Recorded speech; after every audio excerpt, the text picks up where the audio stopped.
Imagine for a moment a dream.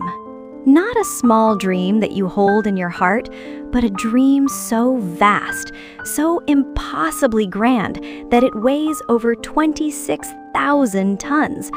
A dream forged not in the quiet of the night, but in the fire and roar of a Belfast shipyard, hammered into existence by the sweat and will of 15,000 men. A dream built of 3 million rivets, each one a promise of a new age, a new world, a future where humanity had finally conquered the very forces of nature.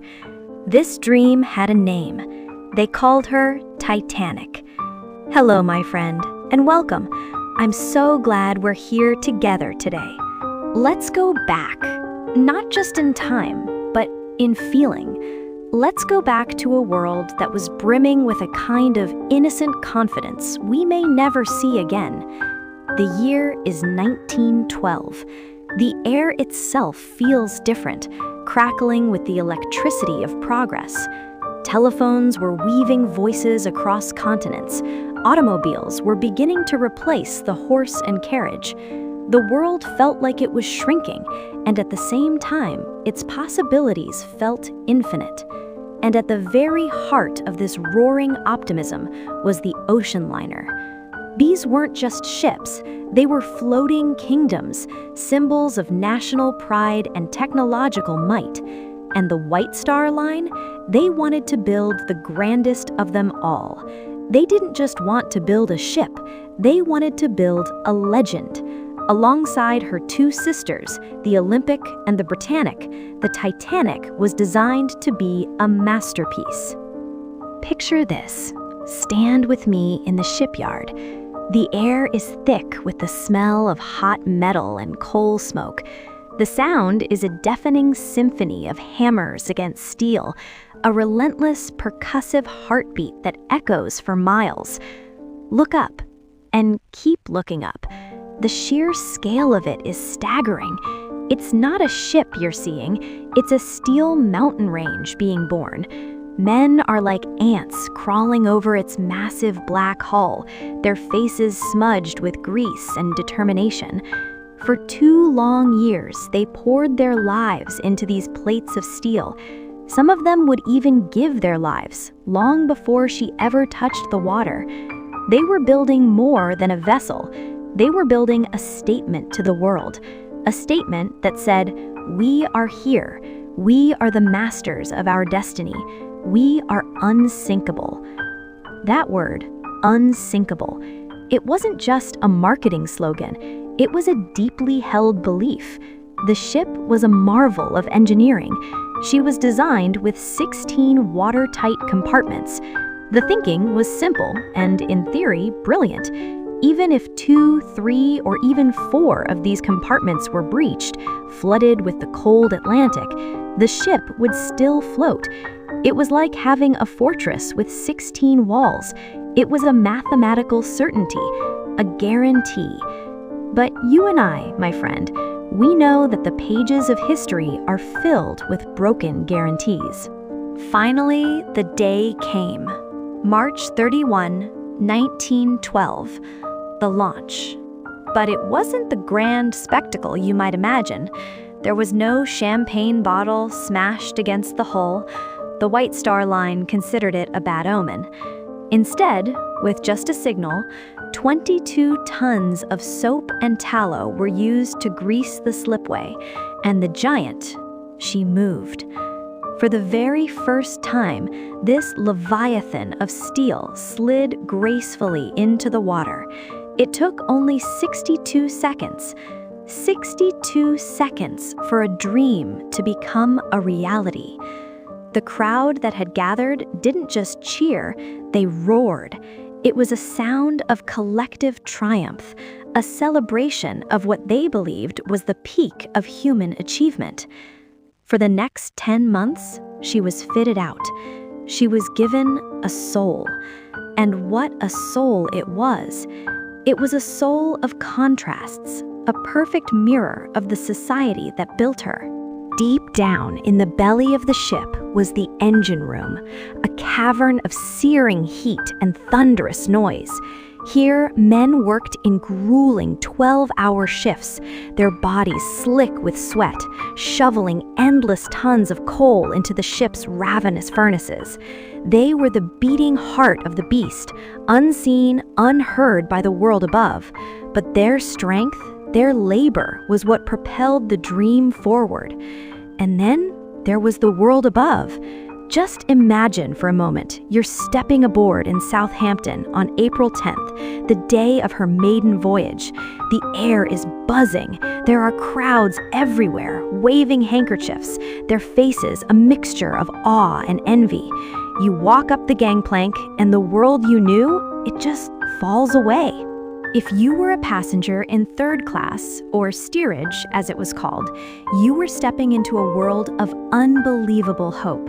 You might be a family from Ireland or Sweden or Eastern Europe. You've sold everything you own, your farm, your tools, your family heirlooms, all for this one-way ticket. Your life savings are sewn into the lining of your coat. Your cabin is small, simple, with bunk beds and painted steel walls, but it's clean, it's safe, and for the first time in your life, you're being served 3 hot meals a day. In the evenings, you gather in the general room. The space is filled with the sound of fiddles and accordions, people sharing stories in a dozen different languages, their faces alight with the singular, powerful dream of a new life in America. They weren't running from something as much as they were running towards everything. For them, the Titanic wasn't a luxury liner, it was a promise. It was the vessel carrying them from a world of old limitations to a future of infinite possibility. If you were in second class, you were a teacher, perhaps, an engineer, a clergyman. You were the comfortable middle class. Your cabins were lovely, with mahogany furniture and proper beds. You had your own library, your own dining saloon with a live orchestra. You were on this ship not just for transport, but for the experience. It was a mark of success, a sign that you had arrived. You were part of the modern world, and this ship, this was your chariot. But if you were one of the lucky few in first class, you weren't just on a ship. You were in a floating palace that outshone the finest hotels in London or Paris. As you stepped on board, you entered the grand staircase. Picture it: polished oak paneling, intricate wrought iron railings, and overhead, a magnificent glass dome that flooded the entire space with natural light. Your suite was larger than most people's homes, with private promenades, marble fireplaces, and personal stewards to attend to your every whim. You would dine in a room that spanned the entire width of the ship, a sea of white linen and sparkling crystal, eating a 10-course meal prepared by the world's finest chefs. You were in the company of the world's elite, millionaires like John Jacob Astor IV, industrialist Benjamin Guggenheim, the owner of Macy's, Isidore Straus, and his wife, Ida. This wasn't a journey for them, it was a coronation. They were the kings and queens of the new world, and the Titanic was their castle. So, there it was, a perfect cross-section of society, all housed within a single steel hull. Over 2,200 souls, the fabulously wealthy, the striving middle class, and the hopeful poor, each with their own dreams, their own reasons for being there. And for 4 days, it was perfect. The voyage began under a beautiful spring sky. The ship cut through the Atlantic waves with an effortless grace. The engines hummed with a deep, reassuring rhythm. For the passengers, the world became a blissful routine of leisurely strolls on the deck, elaborate meals, and quiet conversations. The sheer size of the ship gave them an unshakable sense of security. It was like walking on solid ground. The ocean wasn't a threat. It was a beautiful blue landscape passing by their windows. The children played on the decks, their laughter carried on the sea breeze. Young couples fell in love, stealing quiet moments under the stars, whispering plans for a future that felt as solid and real as the ship beneath their feet. In steerage, the music never stopped. The energy was infectious. They were getting closer. With every pulse of the engines, America was getting closer. But while this floating city of dreams sailed on in blissful ignorance, something else was happening. Out in the vast, cold emptiness of the North Atlantic, whispers were coming in over the ship's wireless. The Marconi room, a technological marvel for its time, was manned by two young operators, Jack Phillips and Harold Bride. They were busy, incredibly busy. The first-class passengers were using the wireless like a new toy, sending personal messages to friends and family back on shore. Having a wonderful time. The ship is magnificent. See you in New York. And amidst this flood of casual chatter, the warnings began to arrive. From other ships in the region, the SS Caronia, the Baltic, the America. The messages all said the same thing. Ice. Large icebergs and field ice ahead. These weren't just casual warnings, they were explicit. But on the Titanic, they were received with a strange sense of detachment. The ship was so large, so powerful. The warnings were passed to the bridge, noted, but perhaps not with the urgency they required. The belief in the ship's invincibility was like a fever. It had infected everyone, from the crew to the passengers. The idea that a piece of floating ice could pose a serious threat to this steel behemoth, it was almost laughable. One of the most critical warnings, from a ship called the Masaba, detailed a massive field of ice directly in the Titanic's path. But the wireless operators were overwhelmed with the passenger messages. That crucial warning, it never even made it to the captain on the bridge. It was put aside, buried under a stack of telegrams about dinner parties and stock prices. A single piece of paper that held the fate of thousands. The night of April 14th arrived. The sea was unusually, unnaturally calm, like a sheet of polished black glass. There was no moon, but the sky was ablaze with stars. The air grew colder, a sharp, biting cold that hinted at what lay hidden in the darkness. The ship steamed ahead at a speed of over 22 knots, nearly her maximum. She was trying to make good time, perhaps even arrive in New York ahead of schedule. There was a sense of pride in her speed, in her power. In the crow's nest, high above the deck, two lookouts, Frederick Fleet and Reginald Lee, strained their eyes against the profound darkness. They had no binoculars. They had been misplaced back in Southampton. All they had was their own eyesight, staring into a black, star-dusted void. Below, the ship was winding down for the night. The orchestra had finished its last set. The dining rooms were empty. Most of the passengers were in their cabins, asleep, dreaming their private dreams. In first class, men lingered in the smoking room over brandy and cigars. In steerage, families were bundled together in their bunks. The great ship was a sleeping giant, breathing softly, peacefully. It was 11:40 p.m. Frederick Fleet saw it first, a shape, darker than the dark sea ahead. It was small at first, but it was growing at an alarming rate. It was a black mass, silent, immense, directly in their path. An iceberg. He immediately struck the lookout bell 3 times, the signal for an object dead ahead. He grabbed the telephone and shouted down to the bridge, his voice filled with a desperate urgency he had never felt before. "Iceberg, right ahead!" The words traveled down the line into the ear of First Officer William Murdoch on the bridge. In a split second, he had to make a decision. He gave the order, "Hard a starboard," and simultaneously signaled the engine room to reverse the engines. It was the correct maneuver, but it was too late. The Titanic was too big, too heavy. She moved with a tremendous, unstoppable inertia. She began to turn, but not fast enough. It was like watching a giant try to dance on the head of a pin. And then, it happened. It wasn't the violent, crashing collision you might imagine. For most people on board, it was just a strange, subtle shudder, a long, faint, grinding vibration that ran the length of the ship. Some people in their bunks barely even noticed it. Others, who were still awake, described it as if the ship had rolled over 1,000 marbles. On the deck, some passengers who had come out to see what happened saw chunks of ice fall onto the forward well deck. They laughed.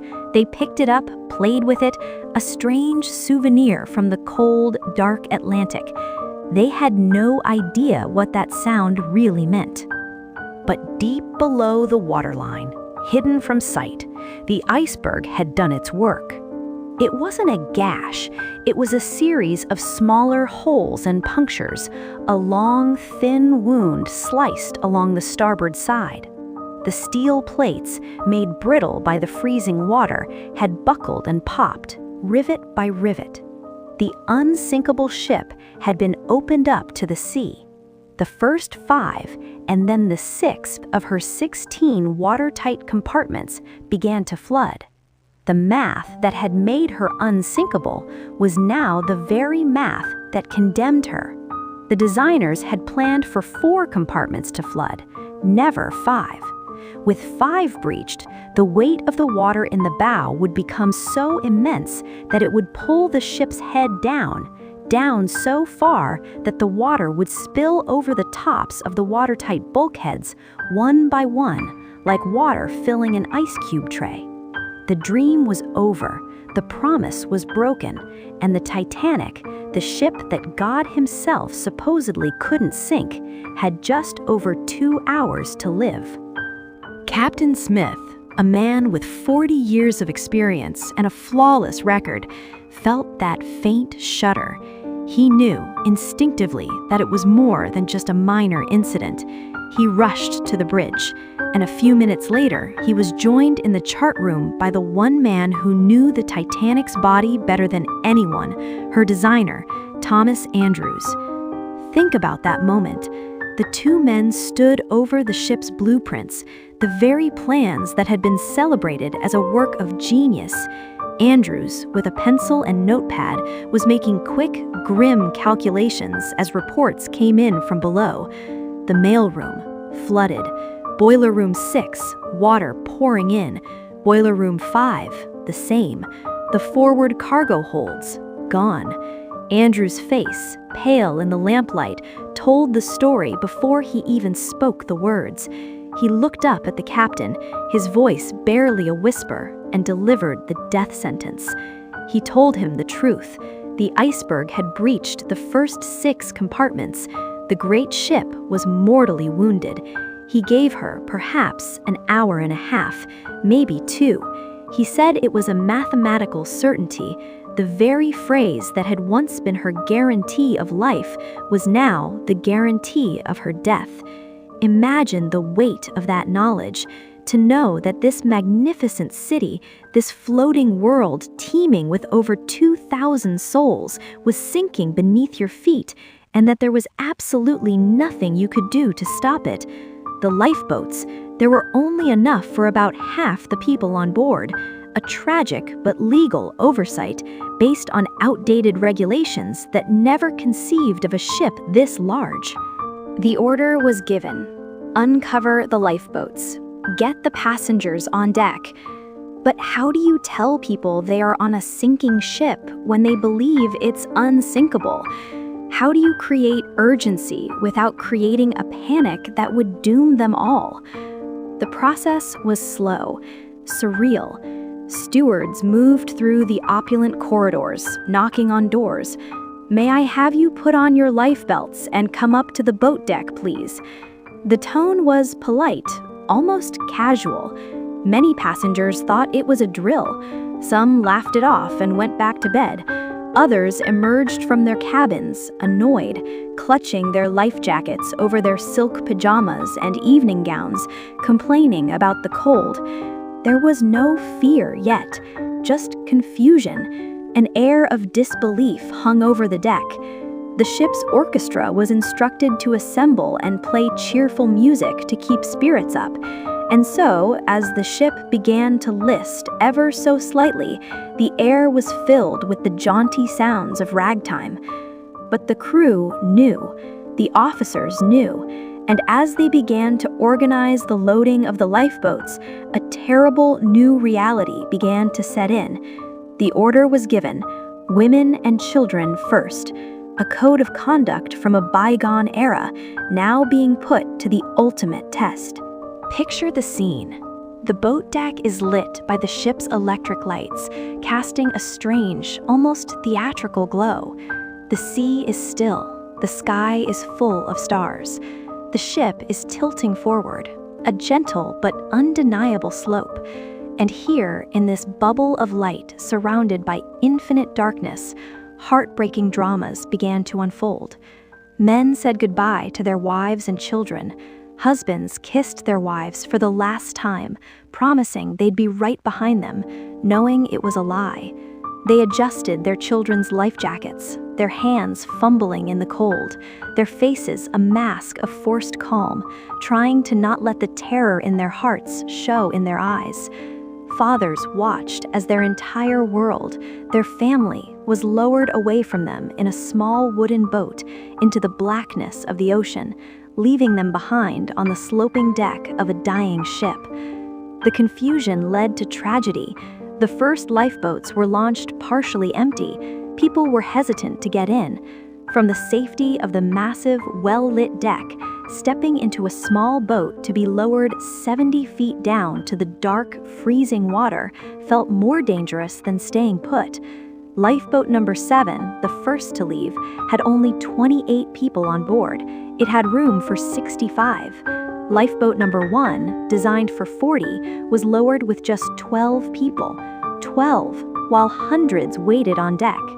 While this quiet, orderly tragedy was unfolding in first and second class, a different story was taking place deep within the ship.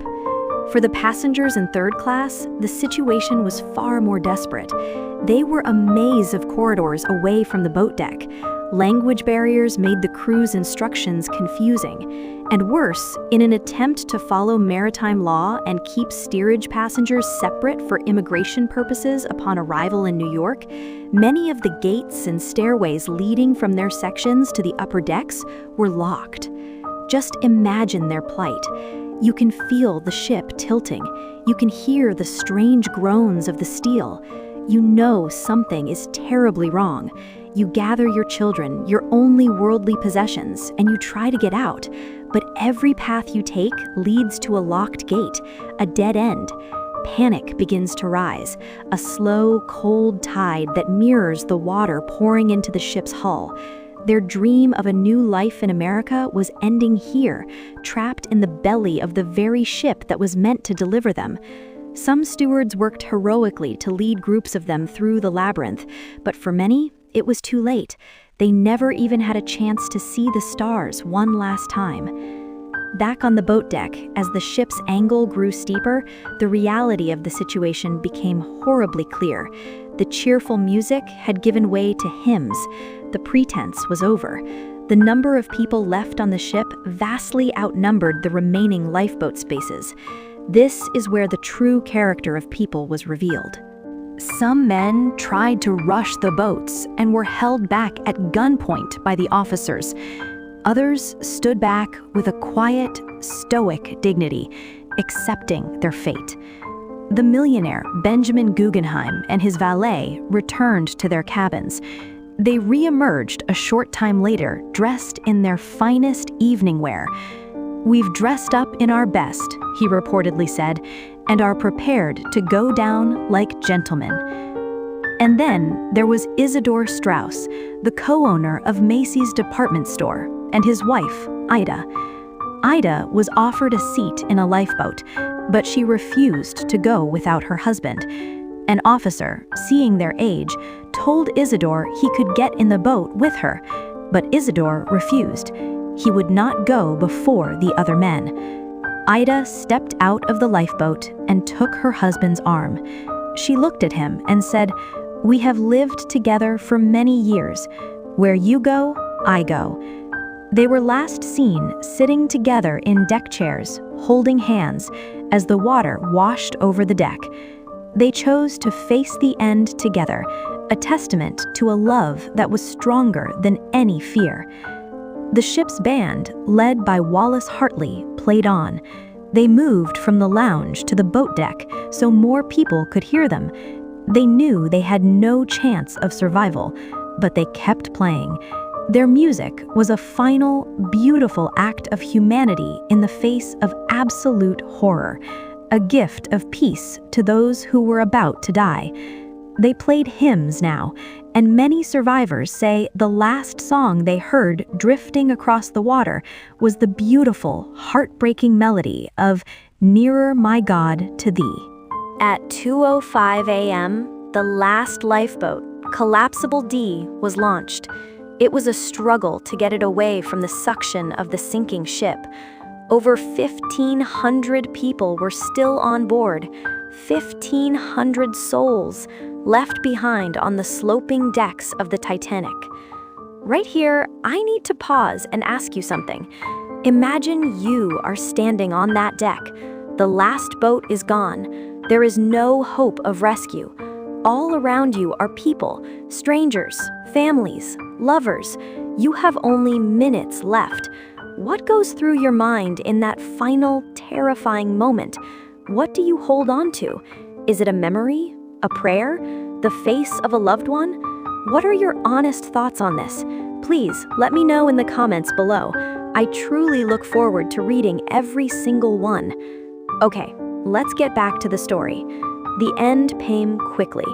The lights, which had burned so bravely throughout the night, flickered once, twice, and then went out for good, plunging the ship into total darkness. The immense weight of the water in the bow was now pulling the stern high into the air. The ship was pointing to the stars, a giant black finger accusing the heavens. For a moment, she hung there, perpendicular to the sea, a sight of unimaginable terror for those watching from the lifeboats. Then came a sound that would haunt the survivors for the rest of their lives, a sound that was not human, a deep, deafening roar. It was the sound of everything inside the ship that was not bolted down: pianos, boilers the size of houses, fine china, luggage, furniture, a 29-ton Marconi engine, everything crashing down through the ship's interior towards the submerged bow. It was the sound of a world tearing itself apart. Under this impossible stress, the steel hull gave way. With a final explosive bang, the Titanic broke in two. The forward section, now completely severed, plunged into the depths. The stern section slammed back down onto the water, level for a moment, before it too filled with water. It rose one last time, a final vertical silhouette against the stars, and then, at 2:20 a.m. on April 15, 1912, the great ship Titanic slipped beneath the surface of the Atlantic Ocean and vanished forever. For a moment, there was silence, and then the sound began. From the thousands of people now struggling in the freezing water, a chorus of cries rose up into the night. It was the sound of 1,500 voices screaming for help, crying out for their mothers, for their loved ones, for God. The people in the lifeboats, just a few hundred yards away, could only listen in helpless horror. The water was just below freezing. Hypothermia would claim a life in minutes. To go back would mean being swamped by the desperate dying crowds, and everyone would perish. So they sat and they listened as the sound slowly, agonizingly faded away. One by one, the voices went silent until the vast, dark ocean was quiet once more. Only one lifeboat went back. Fifth Officer Harold Lowe in Lifeboat 14 gathered several other boats together, transferred his passengers, and then, with a small crew, rowed back into the field of bodies to look for survivors. But it was too late. The cold had done its work. They pulled 4 people from the water. Only one of them lived. All around them was a silent, floating graveyard. For the 706 people who had made it into the lifeboats, the night was not over. They floated in the dark, in the piercing cold, numb with shock and grief. Many were in their nightclothes, freezing, their hearts broken. All they could do was wait and hope and pray for the dawn. And the dawn did come. As the first gray light of morning broke the horizon, they saw it, first as a distant light, then as a shape. It was a ship, the Cunard liner RMS Carpathia. Her captain, Arthur Rostron, had heard the Titanic's distress calls and had pushed his ship to its limits, racing through the same dangerous ice field, risking his own vessel and passengers to come to their aid.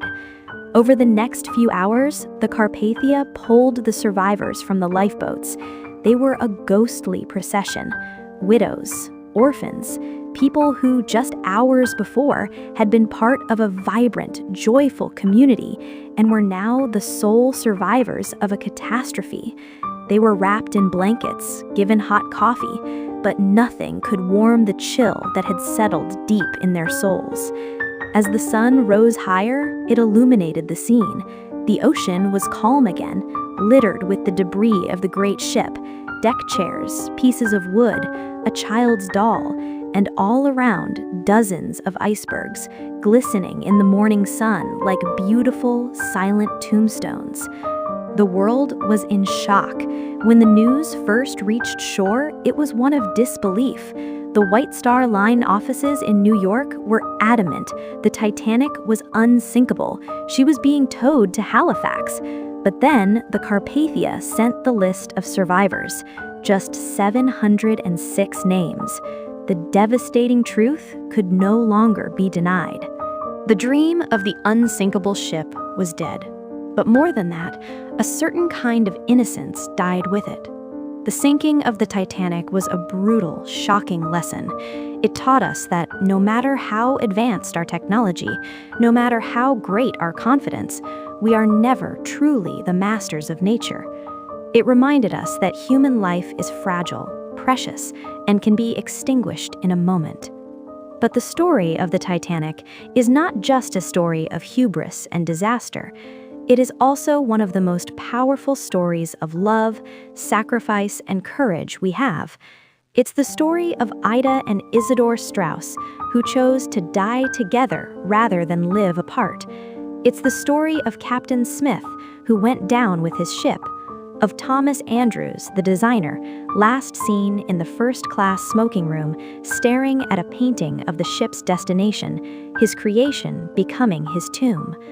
It's the story of the musicians whose final notes were an act of grace.